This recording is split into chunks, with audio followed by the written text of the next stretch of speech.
Ada sistem yang kalau rusak, kita bisa santai cari solusinya. Ada juga sistem yang kalau gagal, tidak ada ruang untuk coba lagi besok. Ini tentang pendidikan di ranah safety critical system, tempat di mana kesalahan sekecil apapun bisa berakibat fatal. Seperti chef di dapur rumah melawan chef di dapur kapal selam nuklir. Sama-sama masak, tapi tingkat kesalahan yang bisa ditoleransi jelas berbeda. Kali ini saya tidak berbicara soal teori yang bisa diulang di kertas ujian, tapi tentang pembelajaran yang harus melatih ketelitian, ketegasan, dan kesiapan menghadapi konsekuensi nyata. Inilah yang perlu kita resolusikan. Bagaimana mengajar topik yang tidak boleh salah bahkan sekali saja. Dunia teknologi semakin kompleks dan bergantung pada sistem otomatis. Di sisi lain, satu kesalahan bisa mengakibatkan bencana, seperti tali pengaman di jembatan gantung. Kita baru sadar nilainya ketika sudah tergantung di udara.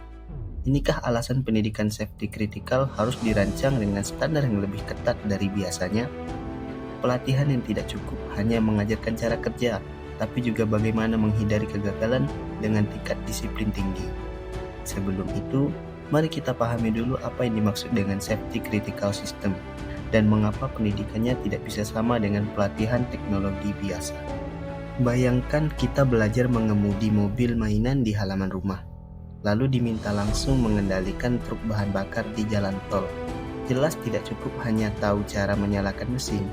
Kita harus menguasai kontrol penuh, prosedur darurat, dan juga risiko terburuknya.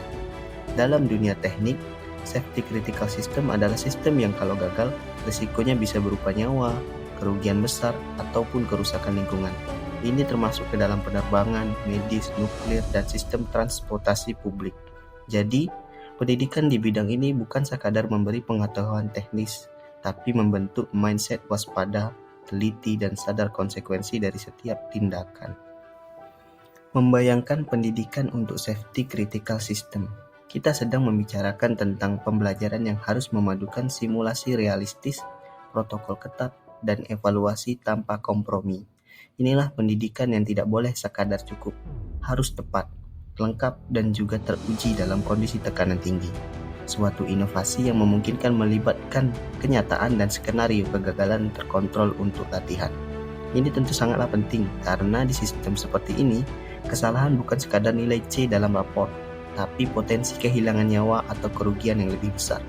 Seperti latihan kebakaran di gedung bertingkat, kita tidak berharap kebakaran terjadi, tapi kalau sampai terjadi, latihan itu bisa menyelamatkan banyak nyawa orang. Pertanyaan muncul, pernahkah kita mempertimbangkan bagaimana cara melatih mental dan keterampilan teknis dalam satu paket? Jika bisa, inilah yang harus kita pertimbangkan ke dalam inovasi pendidikan, agar lulusan tidak hanya pintar, tapi juga siap menghadapi yang terburuk. Kalau kita melihat pendidikan hanya sebagai transfer pengetahuan, maka safety critical system akan selalu rentan terhadap human error. Dan kalau kita hanya mengandalkan teknologi tanpa melatih manusianya, maka satu kesalahan kecil bisa menjadi pemicu efek domino yang tidak terhentikan. Jika akhirnya kita mampu menggabungkan keahlian teknis, mentalitas disiplin, dan juga pengalaman simulasi nyata, maka pendidikan di bidang ini tidak hanya menghasilkan operator, tapi penjaga keselamatan yang memahami betapa berharganya nyawa, waktu, dan sistem yang mereka jaga. Inovasi bukanlah menciptakan hal yang baru, melainkan berani mempertanyakan cara dan meresolusikannya dengan menyampaikan pemecahan masalah. Kalau Bapak Ibu juga punya gagasan atau praktik yang layak disampaikan, jangan disimpan sendiri. Tulis di kolom komentar atau ke akun email yang ada di deskripsi. Bisa jadi, ide yang kamu lihat hari ini menjadi solusi bagi banyak orang di hari esok. Kita tidak mengejar sensasi, namun membangun percakapan yang akan melihat sejauh mana inovasi yang kita sebut benar-benar berguna nantinya.